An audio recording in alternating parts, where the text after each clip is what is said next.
What if I told you that we could be more safe, more stable, and more united as a country and a people than ever before? What if I told you that no internship or college education could better prepare you for the real world than this opportunity? What if I told you that countries all over the world have been instituting this policy, but for years we have ignored it? What is this idea, you might ask? That America should institute a mandatory military service for at least 2 years. Instituting this service would allow us to share the burden of wartime as a country, create a foundation and direction for our youth, and unite us as a nation like never before.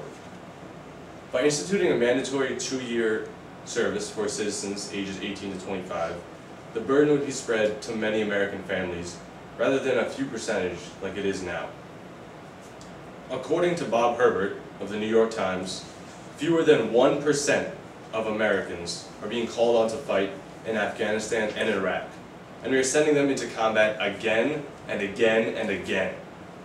These families are inheriting the strain of war, while others are merely watching it from their homes.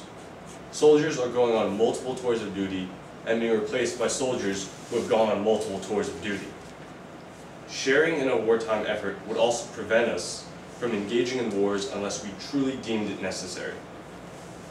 According to Representative Charles Rangel of New York, he believes that if all citizens faced equal prospects of dying in a conflict, support for that conflict would have to pass a much higher standard. The nation would truly deal with the seriousness of wartime and sacrifice like it never had before. Yet, dealing with these difficult times could also bring the nation together. More of the nation would take care and interest in government affairs, knowing that each individual might be affected. People of all backgrounds and races would be working together, and in times of war, fighting together, alongside. This would leave no room for bigotry or racism or ignorance of anyone's culture. Today, service is based on volunteerism.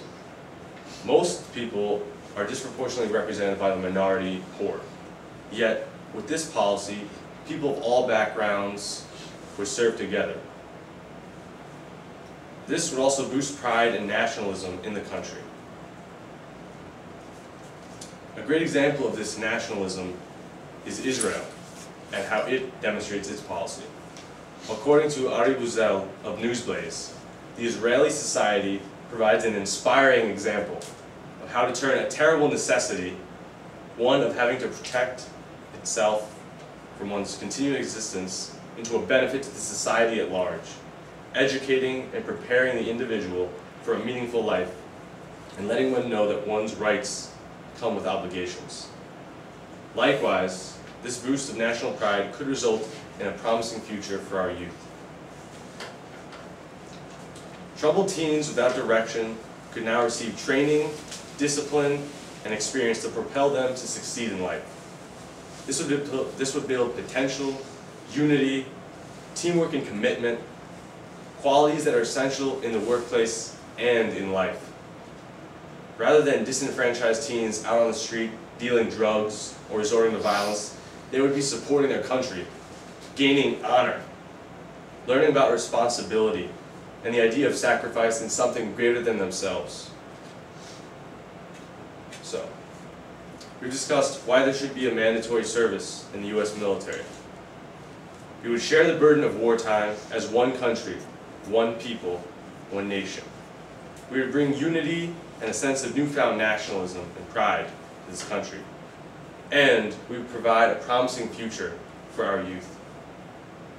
At a time when our country is defined by red and blue states, we're stereotyped by our races and judged by where we live, I feel there's no more urgent time to bring this country together than right now.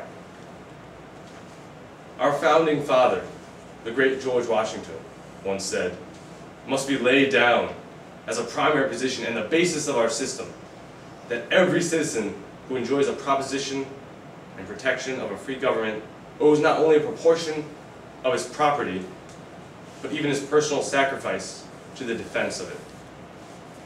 Let us put our ears to that hallowed ground. and listen to his calling, our calling, and defend this country together for our forefathers and for our grandchildren.